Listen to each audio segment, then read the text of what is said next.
ನೋಡಿ, ಭಾಳ ದಿವಸಗಳಿಂದ ಈ ಗ್ರೇಟರ್ ಬೆಂಗಳೂರನ್ನು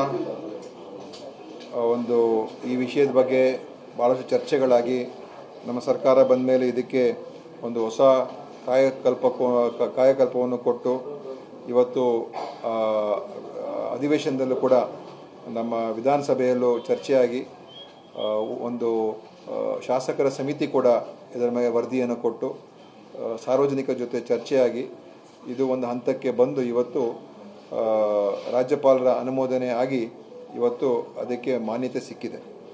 ಆದ್ದರಿಂದ ಈ ಬೆಂಗಳೂರು ಏನಿದೆ ಇದು ವಿಶ್ವ ದರ್ಜೆಯ ನಗರ, ವಿಶ್ವಮಟ್ಟದಲ್ಲಿ ಪ್ರಖ್ಯಾತ ಆಗಿರುವಂಥ ನಗರ. ಇದರ ಬೆಳವಣಿಗೆ ಇದು ಮತ್ತು ಇದರ ಒಂದು ಏನು ಇದರ ಒಂದು ಮುಖ್ಯ ವಿಷಯ ಏನಂತ ಹೇಳಿದ್ರೆ, ನಾವು ಮುಂದಿನ ದಿವಸದಲ್ಲಿ ಇದರ ಆಡಳಿತ ವ್ಯವಸ್ಥೆಯನ್ನು ಸುಧಾರಣೆ ಮಾಡಿಕೊಡ್ತಕ್ಕಂಥದ್ದು ಅವಶ್ಯಕತೆ ಇದೆ ಅಂತ ನಮಗೆಲ್ರಿಗೂ ಅನಿಸಿರುವಂಥದ್ದು. ಯಾಕೆಂದರೆ ಈ ಬೃಹತ್ ಬೆಂಗಳೂರು ಆದಮೇಲೆ ಏನು ಆಡಳಿತ ಇದೆ, ಆ ಆಡಳಿತ ಜನರ ಹತ್ತಿರ ಇರುವಂಥ ಆಡಳಿತ ಆಗೋದಕ್ಕೆ ಸಾಧ್ಯ ಆಗಿರಲಿಲ್ಲ.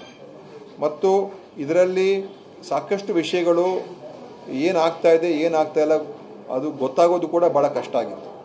ಆಮೇಲೆ ಈ ಏನು ಯೋಜನೆ ಮಾಡೋದರಲ್ಲಿ ಅನೇಕ ಗೊಂದಲಗಳು ಸೃಷ್ಟಿಯಾಗ್ತಾ ಇತ್ತು. ಯಾಕೆಂದರೆ ರಾಜ್ಯ ಸರ್ಕಾರದ ಒಂದು ಪಾತ್ರ ಬಹಳ ದೊಡ್ಡದು ಬೆಂಗಳೂರು ನಗರದಲ್ಲಿ.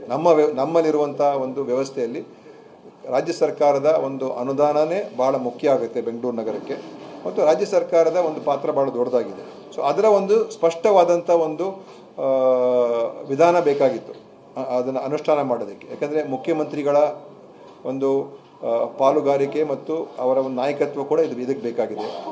ಸರ್ಕಾರದ ಎಲ್ಲ ಇಲಾಖೆಗಳಿಂದನೂ ಈ ಬೆಂಗಳೂರು ನಗರದಲ್ಲಿ ಕೆಲಸ ಮಾಡ್ತದೆ.